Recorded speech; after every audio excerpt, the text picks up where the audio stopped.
இன்று உலக அரங்கில் ஒரு வேடிக்கையான சம்பவம். இரண்டு நாடுகள் தங்களுக்கு தாங்களே வெற்றி விழா கொண்டாடுகிறார்கள். ஈரானினுடைய வெளியுறவுத்துறை அமைச்சர் அராக்ஜி டெலிகிராம் செயலியில் ஒரு காணொலியை வெளியிட்டிருக்கிறார். அதில் அவர் சொல்கிறார், இந்த போரில் இஸ்லாமிய குடியரசான ஈரான் தான் வெற்றி பெற்றது என்பதை இப்போது உலக நாடுகள் அனைத்தும் ஏற்றுக்கொண்டு விட்டன.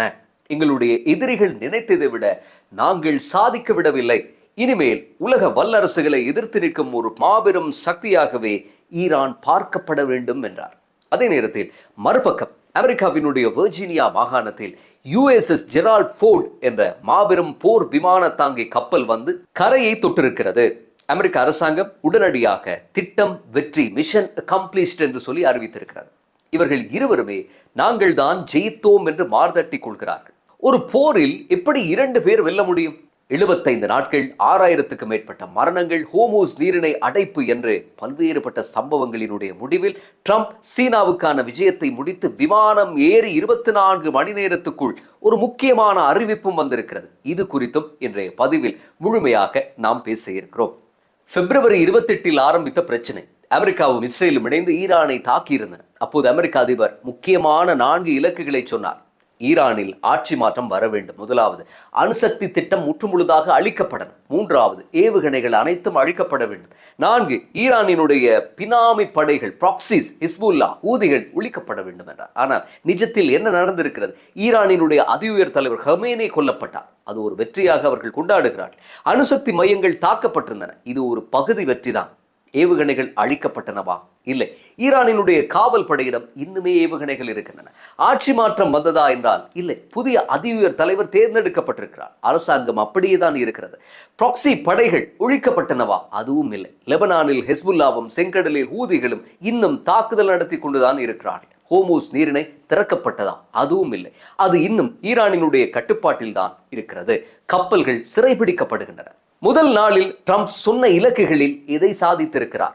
4 இலக்குகள் முற்றிலுமாக தோல்வி கண்டிருக்கின்றன. போர் தொடங்கிய பிப்ரவரி 28 அன்று ஈரானினுடைய அமைச்சர் அராக்ஜி சொன்னார், 2-3 நாட்களில் ஈரான் மண்டியிட்டு விடும் என்று அவர்கள் தப்பு கணக்கு போட்டார்கள். ஆனால் நாங்கள் சரணடைய மாட்டோம். 75 நாட்கள் கடந்தும் ஈரான் சரணடையவில்லை. எந்த ஒப்பந்தமும் கையெழுத்தாகவும் இல்லை. நீரிணையும் முழுமையாக திறக்கப்படவும் இல்லை. ஆனால் ஒரு முக்கியமான நிகழ்வு. நேற்றைய தினம் உலகத்தினுடைய மிகப்பெரிய விமான தாங்கி கப்பலான USS ஜெரால்ட் ஃபோர்ட் வெர்ஜீனியாவினுடைய நோர்ஃபோக் கடற்படை தளத்தில் வந்து நங்கூரமிட்டிருக்கிறது. சுமார் ஒரு 320 நாட்களுக்கும் அதிகமான காலம் நடுக்கடலில் பயணம் செய்து கடந்த ஒரு 50 ஆண்டுகளில் பார்த்தால் அமெரிக்க கடற்படையினுடைய மிக நீண்ட பயணமாக இதுதான் சொல்லப்படுகிறது. இத்தனை நாட்கள் அந்த கப்பல் இவ்வளவு ஒரு நீண்ட பயணத்தை மேற்கொண்டதில்லை என்று சொல்கிறது. அதில் 5000 வீரர்கள் இருந்தார்கள். பாதுகாப்புத்துறை செயலர் பீட் ஹெக்ஸெட் கரையில் காத்திருந்தார் அந்த கப்பலுக்காக. வீரர்கள் கரையில் இறங்கியதும் தங்களுடைய குடும்பத்தினரை கட்டி தழுவி கொண்டார்கள். குழந்தைகள் தங்களுடைய தந்தையையும் மனைவிமார் அவர்களுடைய கணவரையும் நீண்ட நாட்களுக்கு பிறகு சந்தித்த அந்த உணர்ச்சிகரமான தருணம் அங்கே அரங்கேறி இருந்தது. 10 மாதங்களுக்கு பிறகு இன்றுதான் அவர்கள் வீடு திரும்பி இருக்கிறார்கள். இந்த கப்பல் என்னதான் செய்தது? ஜூன் 2025 மத்திய தரைக்கடலை நோக்கி புறப்பட்டது இந்த கப்பல். பிப்ரவரி 28 ஈரான் போர் தொடங்கியதும் இந்த கப்பல் பாரசீக வளைகுடாவை நோக்கி நகர்த்தப்பட்டது. இதிலிருந்து புறப்பட்ட FA-18 ரக போர் விமானங்கள் தான் அப்போது ஈரானின் மீது குண்டுமழை பொழிந்தன. 326 நாட்கள் கிட்டத்தட்ட இந்த போரில் 7 அமெரிக்க இராணுவ வீரர்கள் உயிரிழந்திருக்கிறார்கள். 5000 பேர் வீடு திரும்பினார்கள். ஆனால் 7 பேர் திரும்பவில்லை. இப்போது சொல்லுங்கள், இந்த திட்டம் வெற்றி அடைந்து விட்டதா? ட்ரம்ப் ஆம் என்கிறார். ஆனால் ஈரானோ நாங்கள் வென்று விட்டோம் என்கிறது. ஆனால் யதார்த்தம் என்ன சொல்லுகிறது என்றால் இரண்டுமே இல்லை என்கிறது. உண்மையான வெற்றியாளர் யாராக இருக்க முடியும்? நிபுணர்கள் சொல்லக்கூடிய, அரசியல் ஆய்வாளர்கள் சொல்லக்கூடிய கருத்துக்களின் அடிப்படையில் ஒரு நடுநிலையான பார்வையோடு பார்த்தால் அமெரிக்க இஸ்ரேல் கூட்டணி சாதித்தது என்ன? ஈரானை 35 ஆண்டுகளாக ஆண்ட தலைவரை கொன்றது. நடான்ஸ், ஃபோடோ ஆகிய அணுசக்தி மையங்களை சேதப்படுத்தியது. 3468 ஈரானிய இராணுவ வீரர்களை கொன்றது. அதுபோல ஈரானினுடைய வான் பாதுகாப்பு அமைப்பையும் கூட கடுமையாக பலவீனப்படுத்தியது. இதுதான் அமெரிக்காவும் இஸ்ரேலும் சாதித்த விடயங்கள். ஈரான் சாதித்தது என்ன? அரசாங்கம் தப்பியது, புதிய தலைவர் பொறுப்பேற்றிருக்கிறார். ஹோமோஸ் நீரிணை இன்னும் அவர்களுடைய கட்டுப்பாட்டில் தான் இருக்கிறது. அதுபோல வளைகுடா நாடுகள் மீது 2800க்கும் மேற்பட்ட தாக்குதல்களை அவர்கள் நடத்தி இருக்கிறார்கள். அங்கே இருக்கக்கூடிய அமெரிக்க முகாம்கள் மீதும் கூட கடுமையான தாக்குதல் நடந்திருக்கிறது. அவர்களுடைய புரட்சிகர காவல் படை இன்னமும் ஏவுகணைகளை வைத்துக் கொண்டு வலுவாகவே இருக்கிறது. அதுபோல அணுசக்தி ஒப்பந்தத்தில் இன்னும் கையெழுத்திடாமல் தொடர்ந்து யுரேனியம் செறிவூட்டலை செய்து வருகிறது. அமைச்சர் அராக்சி மிகவும் அழுத்தமாக சொல்லுகிறார், அமெரிக்கர்கள் தாங்களே தப்பித்துக் கொள்ள முடியாத ஒரு வலையில் சிக்கிக் கொண்டதாக இப்போது உணர்கிறார்கள் என்று சொல்லி. அதே போல அரசியல் ஆய்வாளர் ஒருவர் கூறும்போது ஒரு தொலைக்காட்சி நேர்காணல் ஒன்றில் ஈரான் வீழ்ந்து விடவில்லை, ட்ரம்ப் பீஜிங்கில் இருந்து பெரிய வெற்றிகள் எதுவுமின்றியே திரும்பி இருக்கிறார், இப்போது சீனாவிடம்தான் துருப்புச்சீட்டு இருக்கிறது என்று சொல்கிறார். அதுக்கான முழுமையான காரணத்தை நான் இந்த பதிவின் நிறைவில் உங்களுக்கு சொல்கிறேன். உண்மை என்னவென்றால் அமெரிக்காவுக்கு கிடைத்தது களத்தில் கிடைத்த சில வெற்றிகள் மட்டும்தான். ஈரானுக்கு கிடைத்தது தங்களை தற்காத்து கொண்ட ஒரு வெற்றி, ஸ்ட்ராட்டஜிக் சர்வைவல் என்று சொல்லலாம். இது ஒரு முழுமையான வெற்றி கிடையாது. அதாவது கழுதை தேய்ந்து கட்டெரும்பான கதையாக இரண்டு தரப்புக்கும் பெரும் இழப்பை ஏற்படுத்திய ஒரு இழுபறி நிலை மட்டும்தான். இரண்டு பக்கமும் தங்களுடைய தோல்விகளை மறைக்க முயன்று கொண்டிருக்கிறார்கள். ட்ரம்ப் வெள்ளிக்கிழமை பீஜிங்கில் இருந்து கிளம்பினார். அவருடைய ஏர்ஃபோர்ஸ் 1 விமானம் வானில் எழும்பிய 24 மணி நேரத்துக்குள்ளாகவே ரஷ்யாவில் இருந்து ஒரு அதிரடி அறிவிப்பு வருகிறது.